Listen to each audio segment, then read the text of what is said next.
This is Thrivenomics, presented by Thrive Mortgage. All right, welcome back to another episode of Thrivenomics. I'm your host, James Duncan, Director of Marketing for Thrive Mortgage, and we are happy to have you with us.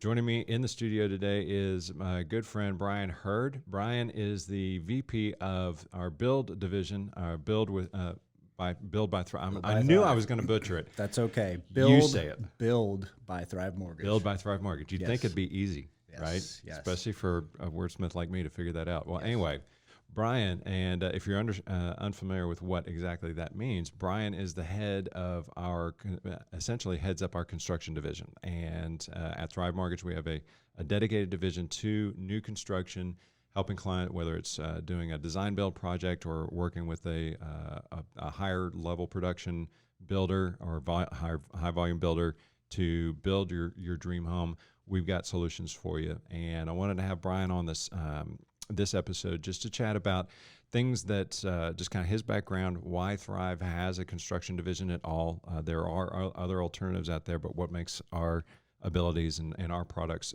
so unique and special for the end borrower, and also talk about the borrower experience and what they can expect from this process, what they need to do to kind of prepare and get ready for that process, if that's something that's in their long-term plan. So, Brian, welcome to Thrivenomics.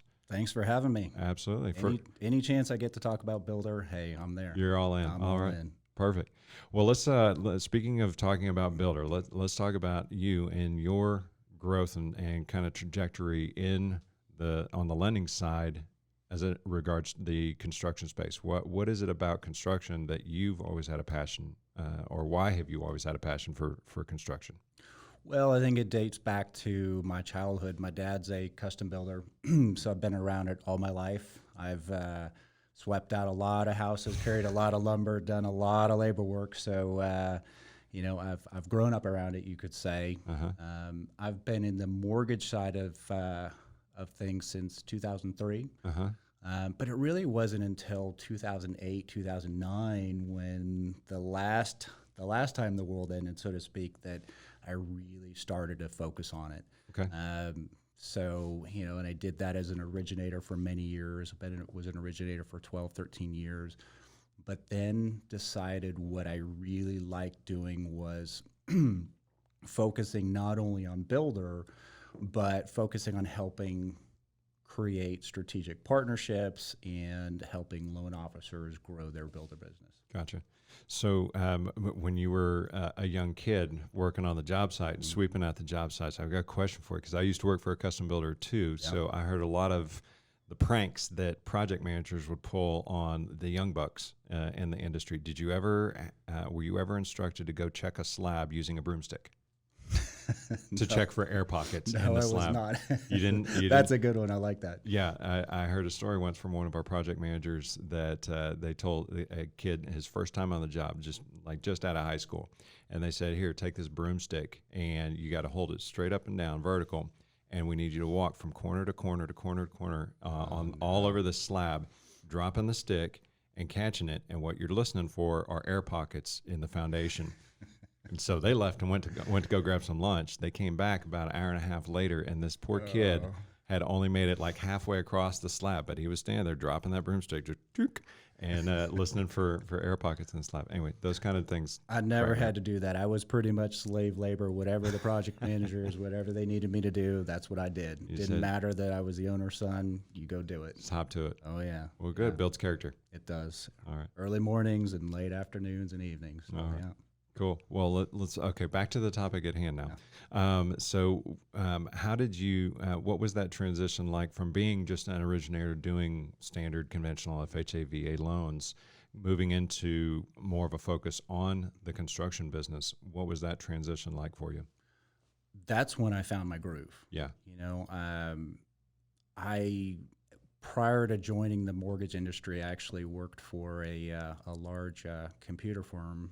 I actually worked for Dell Computer and did large corporate account acquisition for years. So I really dug deep into building relationships. And I think that's what I was missing for so many years. Not that resale, you can't do that with realtors, whatnot, but working with builders, that's true business to business, and taking the time to understand what they do it, how they operate. I really found that was my niche, so to speak, and that's when I really began to thrive as an originator, and ultimately moved into the leadership side of things to share that same excitement and passion with loan officers. Gotcha. Okay. So now we'll fast forward a little bit to what you're doing for Thrive now. Thrive has had a construction division for a number of years, even before you joined us. But what you've done is kind of help take it to another level. So explain a little bit. Let's spend some time talking about why you feel it's necessary for Thrive to have a construction division at all. Like, what is that?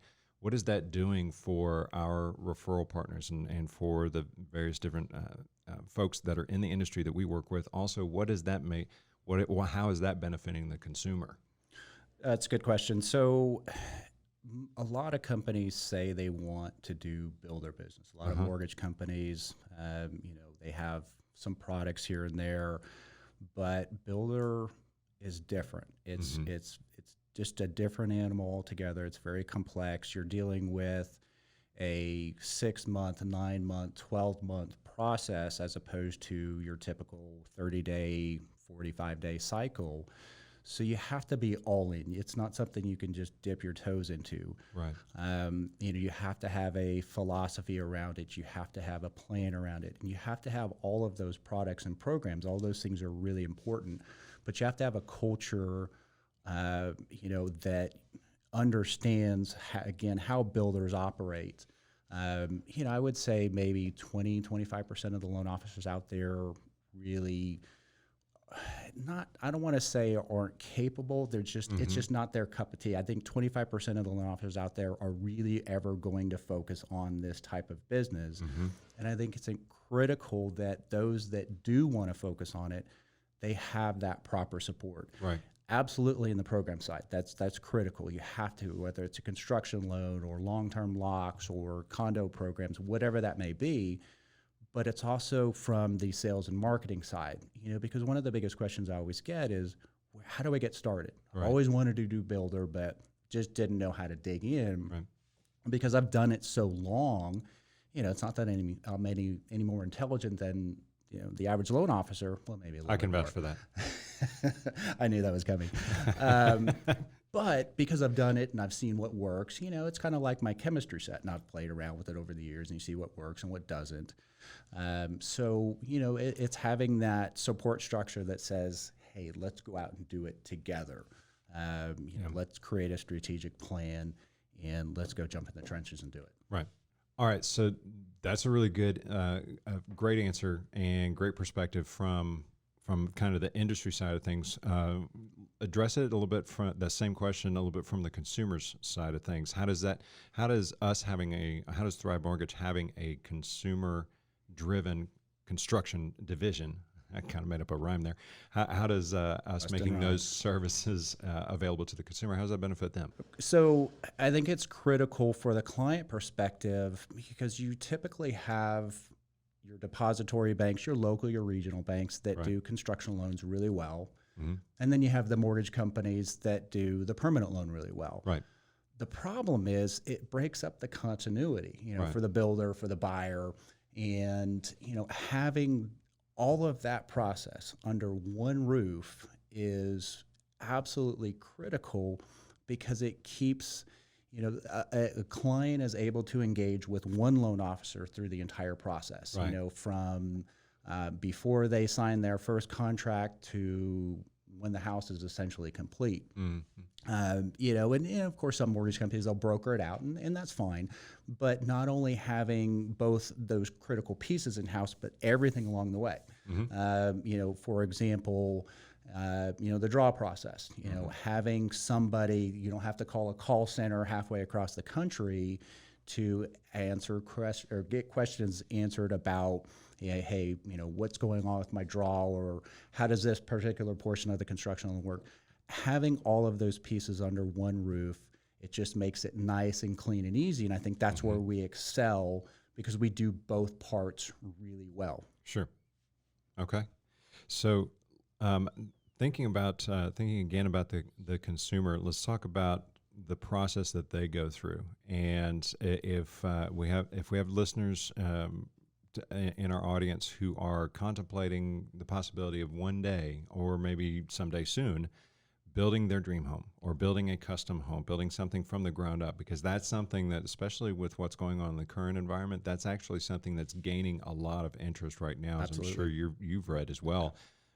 Just folks don't necessarily want to worry about something old or something previously occupied by somebody else. Correct. They don't know. Absolutely. And whether that's legitimate concern or whether it's just kind of trumped up from scare tactics in the media or scary reports in the media, I'll put it that way. I won't call them tactics, but whether there's any legitimacy to that concern or not, it's a reality for a lot of folks. Correct. And so that means a lot of folks are turning to construction. So let's talk about the process that a consumer should prepare themselves for when looking to engage in doing a new construction. What would you recommend? Somebody comes to you, what would you recommend as their first move or their first step? No, that's actually a really good question. I think right off the bat, the best thing you can do is get with your lender. Sure. I mean, you have to figure out what your budget is, what your budget looks like, how much you can afford. And I think the problem that a lot of people run into is by the time they get to us, they've already bought their land. Sometimes they've already signed a contract with a builder. And really without knowing what your full budget is, even if you're not ready to build for 2 or 3 years, let's talk about your strategic plan, before you buy that piece of land, because you know what, it doesn't make any sense to go out and buy a $200,000 piece of property, if you can only afford $300,000 total, then you'll be land rich and house poor. So right.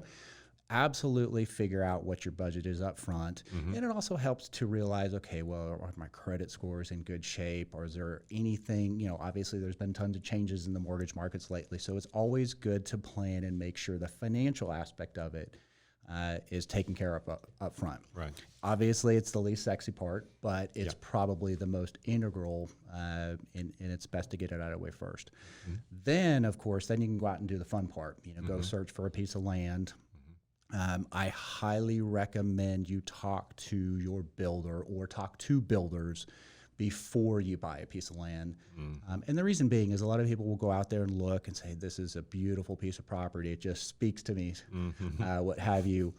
But if it's on a 40, 50% slope, well, that's going to speak to you with a whole lot of slab engineering in the end. And that, $60,000, $70,000 piece of property, can quickly turn into 150 grand plus. So it's most really good custom builders and all the ones that we work with, they're really good about going out and shooting the lot, so to speak. And that's, determining what the grade looks like, and what costs outside of just the purchase itself are important. So look for the land, start talking to builders right off the bat. And then, of course, comes the design phase, which is probably the most exciting part. Again, I think that it's really good to kind of identify your builder before you really get into all that, though, because a lot of time, one of the other mistakes we see is that clients will go and they'll have an architect design a fancy 10, 20,000 plus set of plans, but they didn't take into account that it wasn't properly fitted for the lot they really wanted to. And again, these are all things that communicating with a builder up front can really help. And a lot of times, a lot of the builders that we work with, they have in-house design folks. So, you can do it very cost effectively and not have to spend that extra $20,000 or $30,000. Right, and a lot of those same architects have existing, like they've got a portfolio. Correct. Yeah, so you go to their website and you can scroll through past designs that they've presented. Doesn't necessarily mean that it's been built yet, but they've got the design there, and you scroll through their different designs, find one that you're like, yeah, that's pretty cool. That kind of got the flow that we like. And then, as you were pointing out, it's so important to go take the builder with you to the lot and let them strategize with you Yes. about position of the house, because what you are thinking in your mind may not be available in the physical universe that we occupy. Frequently it's not. Yeah. Right. Frequently it's not. And, which is okay. Yeah. And then if you've got a base set of plans to start from, Yes. then all it is, and the builder is in agreement, like, yeah, we could do that. We need to angle the house this way. We need to build up that slab right there. Then the architect, it's real easy for them to go in and make those modifications. Well, in the design process, by nature of a custom home, it can be intimidating. You know, I mean, we're talking about, you know, in its purest form, truest form, literally from napkin drawings, you know, from the ground up, Right. brand new, something nobody's ever done before. Right. Now, honestly, that's not what most people do. Sure. You know, most people will spend hour upon hour on Pinterest and Houzz and all that stuff, and that's Mm-hmm. good. But you mentioned, you know, a pre-select group of plans. That's what most people start from, because unless you're an architect or unless you engage an architect, you know, house placement and all that, or room placement, it's just not something most people are aware of. You know, and frequently what you think is a good idea, well, you also have to take into account, if you're going to live there forever, hey, then do whatever the heck you want. You know, if Exactly. you want to put your master bedroom right by the front door, go for it. You know, right next to the laundry, go for it. Right. But if you want that, if you're going to live in there, that home for 5 or 10 years, great, but you got to sell it sooner or later. Correct. So having a builder that, you know, can help guide you through that design process. And what's going to be a smart play. Exactly. Right. Yeah, and of course, realtors as well. You know, I think one thing I failed to mention in this whole process is you definitely want to engage a good realtor that is not afraid and not intimidated by new construction. And they are out there. You know, there's a lot of good realtors that understand that process, and they understand that, you know what, going and driving around in a car for hours upon hours looking for that perfect home can be like banging your head against a brick wall, you know, as opposed to, well, why don't we talk to a custom builder and build the house that you really want, and then let's go find the right piece of land that makes sense. So, you know, I think that's the critical piece is getting good professionals that understand new construction, and, you know, your lender, of course, realtor, and then ultimately builder. Right. Well, I mean, we've talked a good bit about like the custom build world. There is also a big market for, actually a bigger market in the volume builder world, where you, the client, can go in and make some subtle tweaks here and there. You're not going to be able to completely renovate the entire floor plan because their business model just isn't set up for that. But there's a lot of volume builders out there that will allow you a certain level of customization. And working with them, is the process any different from our perspective than it is with a custom builder that's building a multi-million-dollar home? Well, it's definitely different from the perspective. Obviously, with a custom builder, we are financing the construction of the house itself. Correct. You know, so the client obtains financing up front for potentially the purchase of the land and all of the construction itself, and then at the end of that term, you'll convert to a permanent loan, or in the case of a one-time close, all in one fell swoop up front. With a production builder, most production builders, the builders themselves pay for the construction of the house. Right. You know, so you will sign a contract, and it's either a pre-built spec that's already essentially done, Right. You know, or you're doing what's called a to-be-built, a pre-sale to-be-built, where you go in and you make your selections and design choices and all that, and then you basically wait for that builder to finish the house.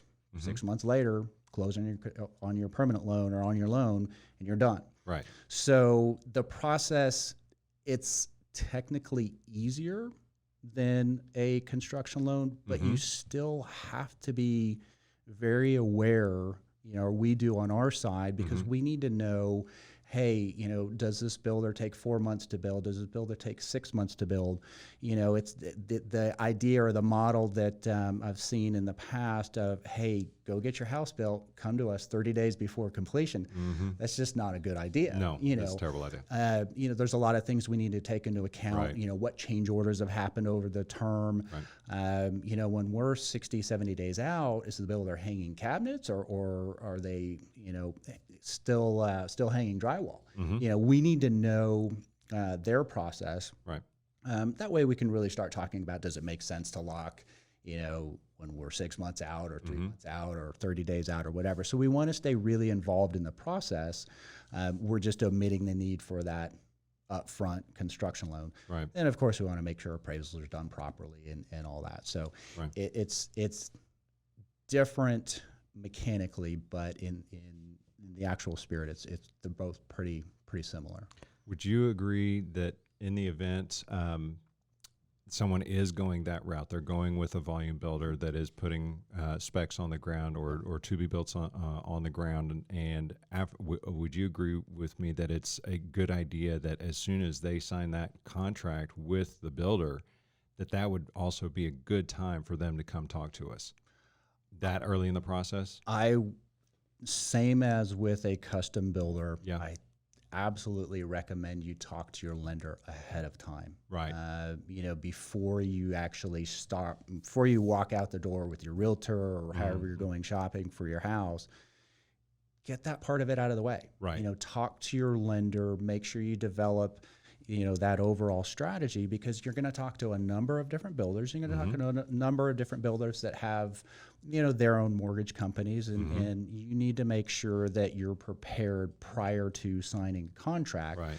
And most builders are gracious enough to, if you sign a contract and they have certain outs and whatnot, just similar to resale, but it's still a really good idea to talk to your loan officer. Be prepared before you walk in that first model home. Absolutely, wholeheartedly agree with that. There have been any number of clients that I've worked with who were in that same situation. They came to me, and we went through the process of getting them pre-qualified, and they were armed and ready with the information. There have been other situations where the client didn't. I knew that they were going to go shopping, but they did not bother to. We had only had an introduction. They did not bother to go through the pre-qualification process with me, and just went and signed a contract with the builder, which is fine if that's how they want to handle it. But we could have helped them out so much more and put them in such a better negotiating foundation if they had come to us first. Predominantly, and this is something that I really want to touch on, because this is something that a lot of consumers and even many realtors, I've had to educate them on this. The builder, especially when you're dealing with volume builders, if they have a vested interest or an ownership interest in the lending company that they refer you to, they have to disclose the fact that they have that affiliated business arrangement. Now, and most of them are good about that. But what they're not good at doing, and this is not necessarily a requirement of theirs, I think it should be, but it's not necessarily a requirement of theirs, they should be explaining what exactly that means, because then the salesperson will say, if you use our lender, we will give you X number of dollars towards a lender credit, and they call it a lender credit. Well, there's not a whole, just for our audience's edification, there's not a whole lot.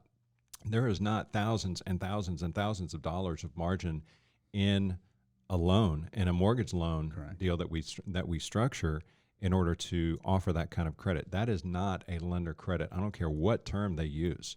It is not a lender credit. It is coming out of the proceeds of the sale of the home. So they should be referring to it as a builder credit or a seller credit.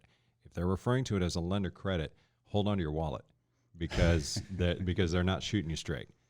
Well, in preferred lender relationships, there's as you mentioned, the joint ventures and the in-houses, and that's not a model that I'm terribly fond of, but obviously they have their purpose.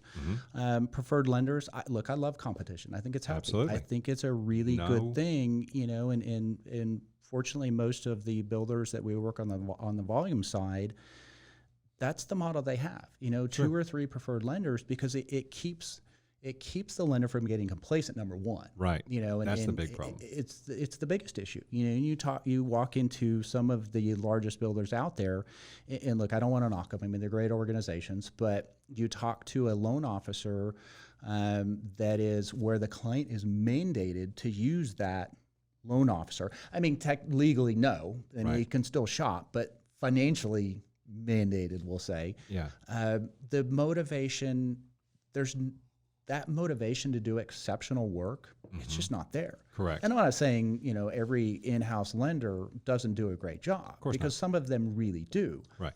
But, if I'm a loan officer and I have 2 or 3 other lenders or any outside lender that I have to compete against, I'm going to do a good job. Absolutely. I know that, because if I don't, they can go shop somewhere else. Correct. I love competition. And I think you bring up a good point, because if you're not prepared, every single builder has some sort of relationship with a lender. Of course. And a lot of the reason why, and it's a valid reason, is they want to have a certain level of control over the process, because they need to know that when that house is complete, that mortgage loan is done. Yep. They're ready to close. They need to move it off their books quickly. Move it off their books. Yeah. These are well-oiled machines. And they can't afford, imagine if you're a home builder and you have, you do 500,000 homes a year, and you're letting your client use whatever lender they want. I mean, you're going to pull your hair out. Contract managers are going to pull their hair out, because you've got to deal with so many different lenders and so many different processes. That's got to be a nightmare. Yeah. So yeah, I completely understand the value of having a very well-qualified lender on your side. But yeah, definitely buyers need to be aware that they are going to get us lambasted with, incentives here, and just make sure that the incentive really is what it's supposed to be. Check your rates, make sure they're not hiding it into the rate. And look, we do pretty aggressive incentives as well. Right. But we never do it at the cost of the rate itself. The rate is the rate. Yeah. Whatever incentives we do with our partners and strategic partners, that's completely separate. Yeah. One of the things that's really I don't want to go so far as to say frustrating, because it doesn't really, it is what it is, but it's that whole concept of holding the client essentially hostage. Throwing the keys on the roof. In terms of the incentives that are offered. Yep. And I've educated a lot of my realtors and a lot of my clients on this, that those incentives, those are a negotiable instrument. And this is why, going back to what we were talking about earlier, this is why it's so critical for you to be armed with a conditional approval letter before you sign the contract. You even step foot into the sales office. Good because if they try and pull those sales tactics on you and say, well, you have to use, and that's how they will phrase it, you have to use our lender in order to receive this incentive. Correct. You can pull out that conditional approval letter and say, well, then I'm going to go across the street, because there's absolutely no reason for you to extend that same incentive to me, because here's my conditional approval letter stating that all I need are plan specs and a contract, and I'm good to go, and a house built, and I'm good to go. So you're telling me you're going to force me to use somebody that I don't know. Yeah. They haven't seen my documentation yet. I have no idea. They might not even be in the state. Exactly. Or understand what the lending laws are. And it goes back to, your question earlier about how important it is to have a builder division and a culture surrounding builder. Right. Well, the good thing is because builders, even if they have in-house lenders or preferred lenders, and we are what's called an outside lender, an OSL, they are much more likely in a lot of cases to say, okay, well, we know you understand the process. We know you communicate well. We know that you're going to close on time, that you're going to tell us what the milestones of the mortgage are. We know that you're going to take care of the client, because if we screw up on the client, that's a bad reflection on the builder as well. Of course. But they're a lot more likely to say, okay, well, if Thrive is doing the loan, that we will honor at least a portion of that incentive. But I think, your point is very well taken, that you have to do all of this stuff before you sign the contract. Talk to your lender, get the pre-approval done, make sure you know what your options are. And then after you go and visit the builder, and you've kind of narrowed it down to, the one, come back and let's go over all the options, because you know what, in some cases, James, honestly, what the builder's lender may be a better way to go. Right. Sometimes it is. Absolutely. We're not always, I think we're great at what we do, but I'd be lying if I said we are always the best. We're not Our- going to our get peop- 100% of Correct. 100% of the deals. Correct. We're not always going to be the cheapest. Correct. That's a good way to put it. And with what I've been talking about, with what we've both been talking about, we're not trying to beat up on builders. We're not trying to beat up on the lenders that they work with. We're just trying to point out that the consumer, anytime you try and limit a consumer's options and you try and pigeonhole them and use sales tactics to do it, that's when I'm going to stand up and start waving a red flag and saying that's wrong. And there's too much of that as a standard practice with too many sales offices out there. I mean, they're humans, they're salespeople, they're on commission, they're trying to make a living. I get that, but don't use deceit and strong arm tactics in order to dupe the consumer into thinking that they only have one option when that's not the case. And there are so many good builders out there with good lender relationships, and you know, and there is a lot of value to having those preferred lender relationships. You know, we have several ourselves. Right. You know, some local, some national. But you're right. I think it all comes down to there has to be some level of choice, and you know, and I think properly explaining, like when in our relationship, our builders that we are a preferred lender for, we frequently have that discussion. Hey, this is why we are a preferred lender. Sure. You know, and properly explain it. Right. You know, because hey, we should be very competitive on the rates, but it's about more than just that as well. Right. You know, we understand the process.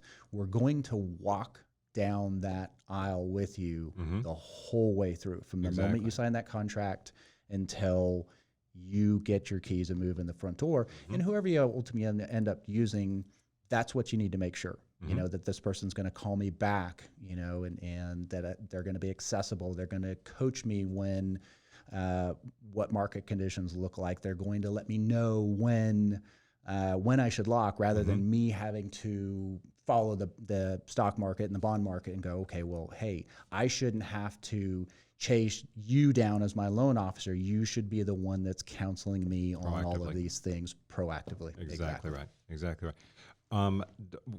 One kind of question that I've had frequently, especially from realtors, is construction a viable option for first-time homeowners?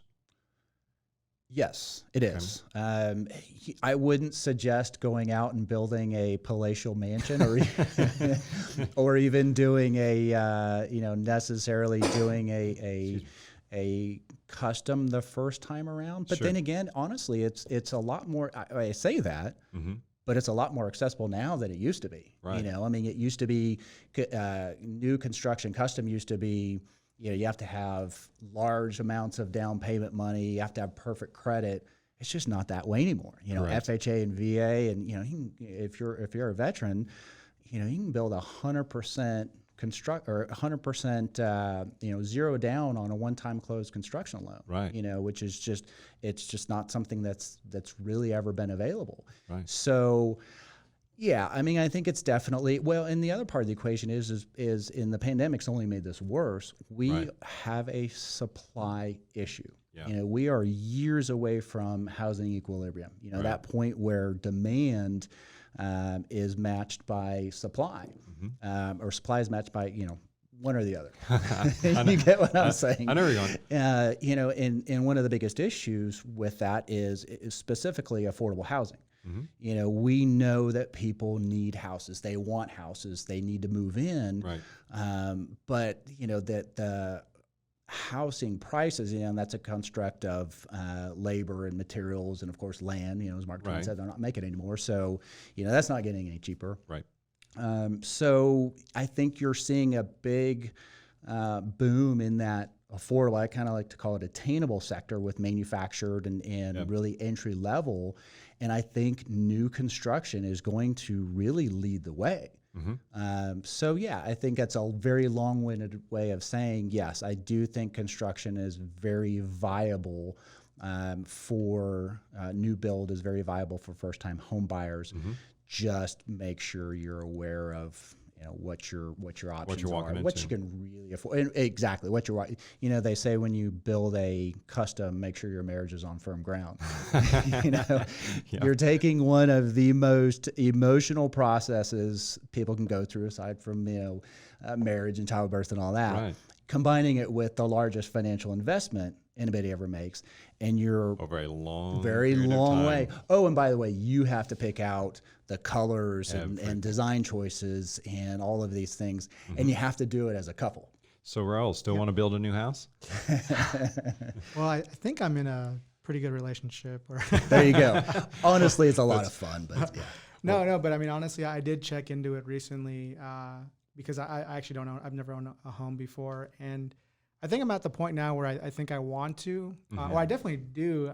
That's been our constant struggle right now. Is like I kind of want to do like a new build just because and I don't know if I'm wrong, and I don't really know much about it, but I've seen some of the like houses that can be customized, and they're almost the same price as some of the houses that are already built, and they're a lot older. Yeah. So in my mind, and I'm looking at this from a very outside perspective, like I don't know much about it, and for me, it's like, well, why would I go with an older house if I can, have like an exciting, experience with my wife, and like really, especially me. I mean, I'm a designer too, so it's like I love that aspect of it, to be able to.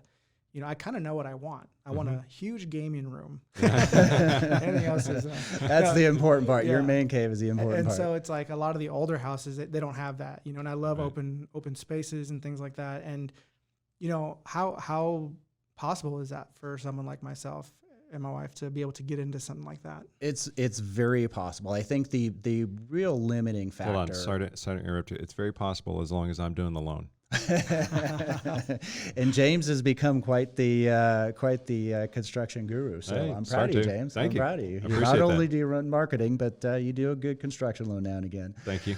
The biggest limiting factor, Raul, is really is land. It's obviously the closer into the urban cores, the more expensive land and the harder it's going to be. The farther out you go. So outside of that, as I mentioned, it's very accessible from a financial perspective.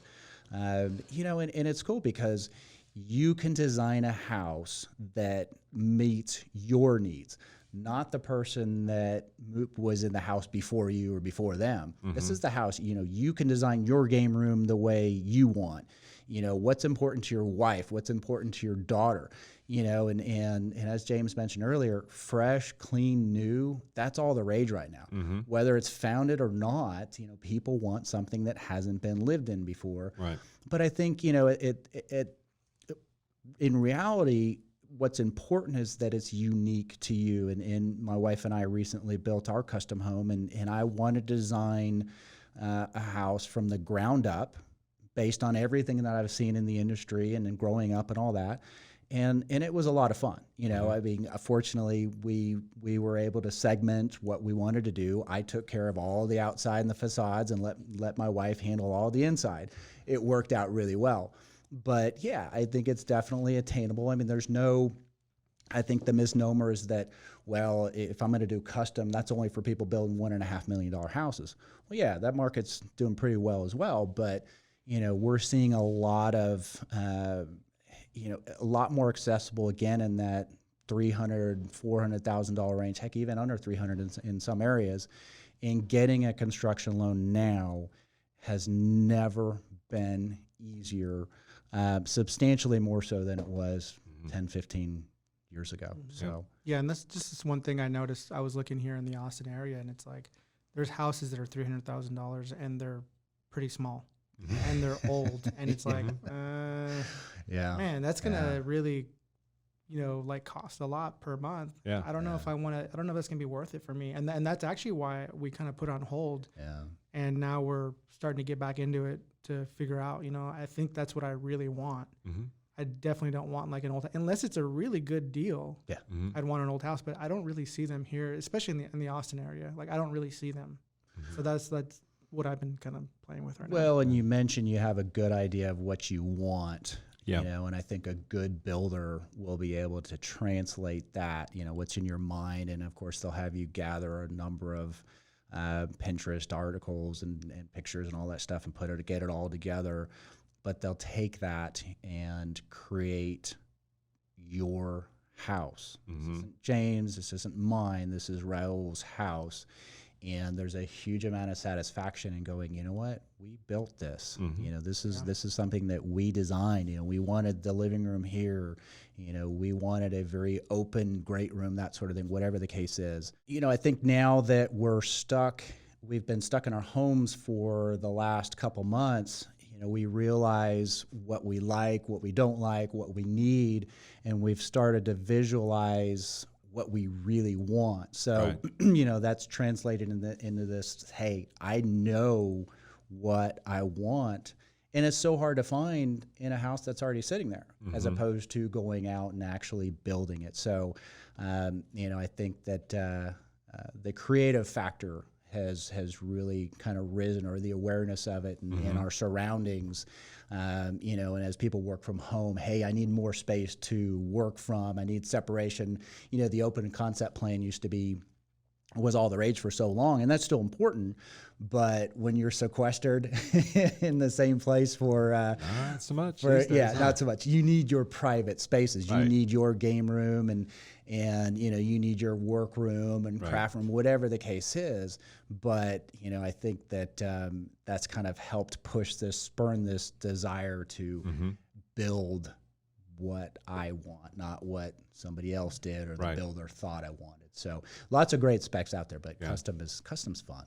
It's really interesting just kind of hearing both of y'all go back and forth, because one of the other things that has really made a resurgence is the renovation loan and renovation options, because there are a lot of people that have invested a lot in their own home, and they're like, you know what, I don't want to lose all the equity. I don't want to have to take all this equity and pump it into another house. I'd love this neighborhood. I love our neighbors. They've lived there forever, and that's where they raise their family. They just want to make some changes because there have been changes in the way that they live. And Hill Country Tuscan is no longer a thing. Modern farmhouse is, and even that's starting to go. So yeah, absolutely. Yeah. So maybe renovating, doing a renovation loan is a good way to do it, and it helps. I'm going to have Mitzi Hutchins on a future podcast as well, and she's kind of the resident renovation queen. She's the reno queen. Yes. Really has extensive knowledge about this.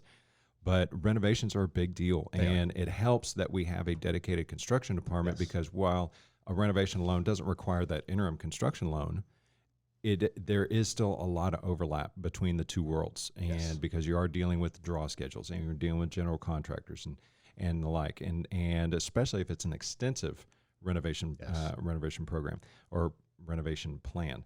And so that is a great avenue for folks that want to stay in this home that they have built their lives in, and they have an emotional attachment to it.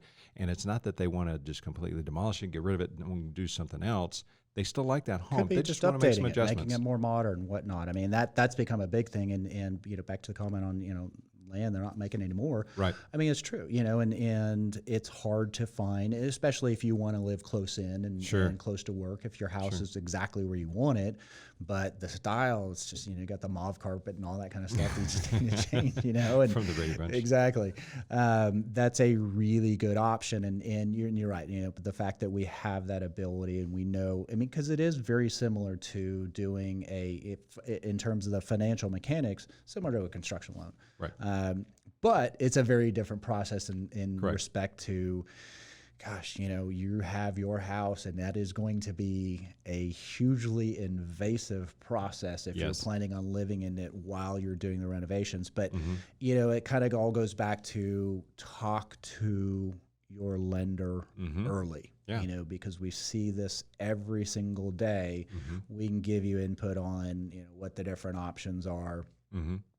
You know, what to look out for, you know, what to plan for, and, you know, the gotchas and all that, because I'll tell you, you know, custom home, obviously they're building a house that nobody else has built. Right. The renovation, they're doing it, you know, in a fashion that nobody else has done. Right.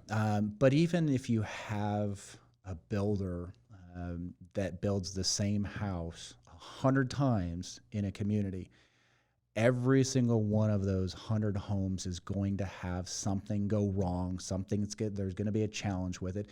It's just an imperfect science. Sure. You know, and builders are great at mitigating those changes, but having somebody that can walk you through and here's what to be aware of and here's what to plan for, a guide, so to speak, walking you, a concierge through the entire process. Right. Very important.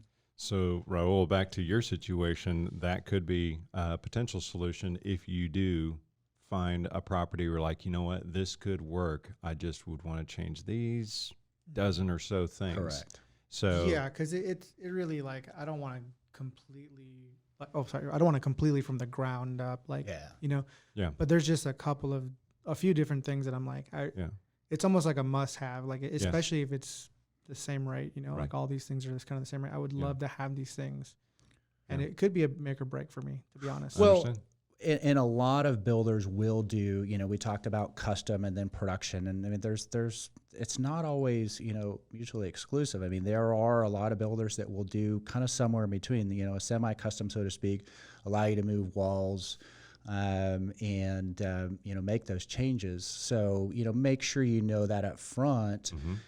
It's going to be harder to do at the very entry level spectrum, but a lot of builders are very good about trying to customizing it and still making it your home. But I've got a really important question. So what are those make or break? I got to know.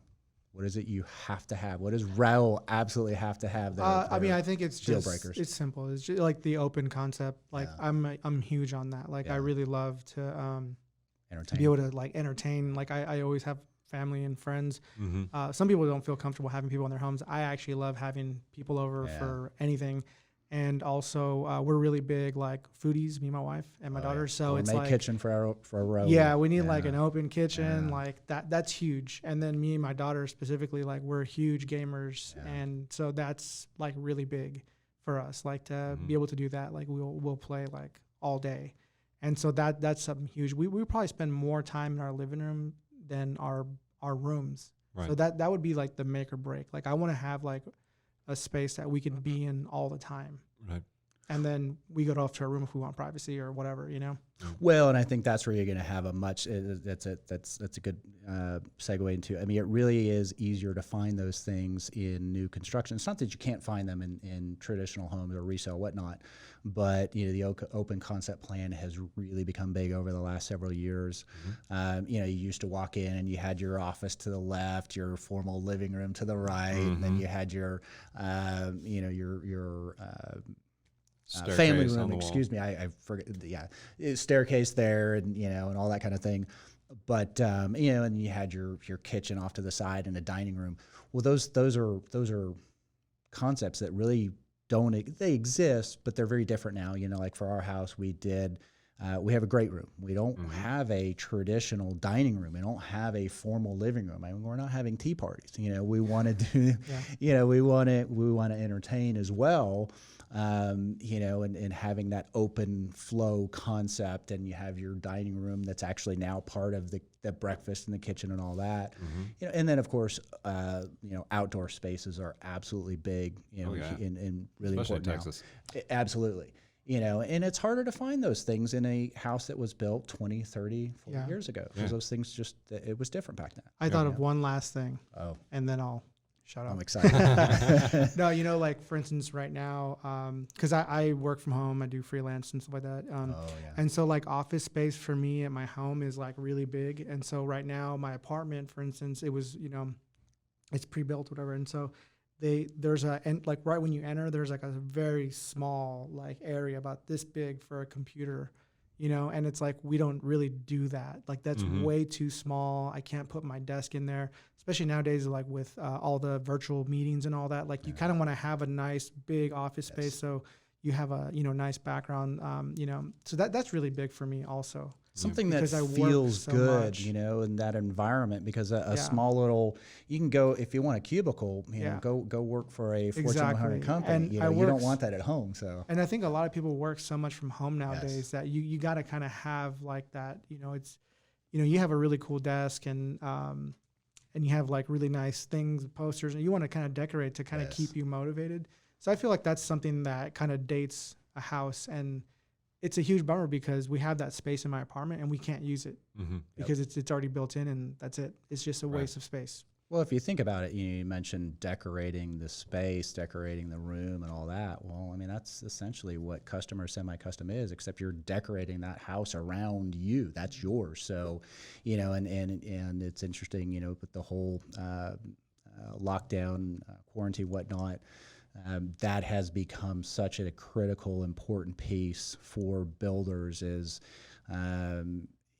having an adequate workspace. Yeah. Because look, I mean, we're starting to return to some normalcy, but what's the new normal going to be? Twitter and Google have already announced that their employees are going to be permanently working from home. Absolutely. And I think we're going to continue to see that. Yeah, we follow a lot of those trends. So I know a lot of companies are going to start doing remote working. And look how important those companies, what importance they put on their on their workspaces at the office. Well, that stuff's critically important, especially for the creative, the right brainers and what it's important for everybody.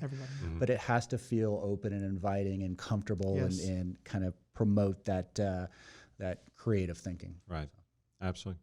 Well, Brian, thank you so much for your time. Absolutely. If somebody wants to get in touch with you, what's the best way for them to do that? The best way to do it is Old school email. I'd love to give out my mobile number, but I won't do that right now. But give out the Build Facebook. There you go. Yeah. The Build Facebook page, or there's Build at Thrivenomortgage.com is a really good way to do it. So, go check out our Facebook page and anytime anybody wants to talk builder. All right. So Brian.Hurd, Hurd at Thrivenomortgage.com would be your email. That or Build at Thrivenomortgage.com. Build, and it's just like it sounds, BUILD. Correct. At Thrivenomortgage.com. Correct. Would be a great way to do it. The Facebook page, just if you get onto Facebook, search Build by Thrive Mortgage. You should be able to find it real easy. And a little message, like the messenger pops up too, so you can reach out to Brian pretty easy. That goes to you. Yep. All right, cool. So anyway, thanks again for your expertise and for leading us through this time in terms of our construction business and establishing all those relationships, all your traveling all over the country that you do, and so if you'd like to learn more about our construction programs, this is the guy that you need to get in touch with. You can also reach out to a local loan officer in your particular area for Thrive Mortgage.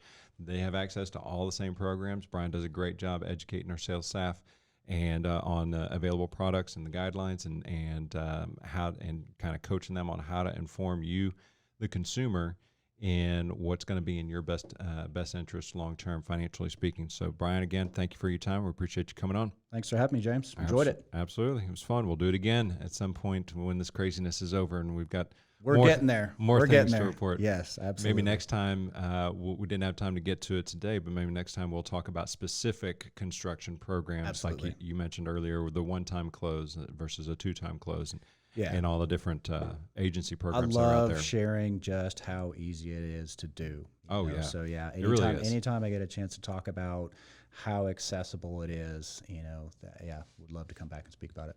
Very cool. Well, you're welcome anytime. And thank you for tuning in. Hopefully you got a lot of great information out of this. And tune in next time for our next episode. See ya.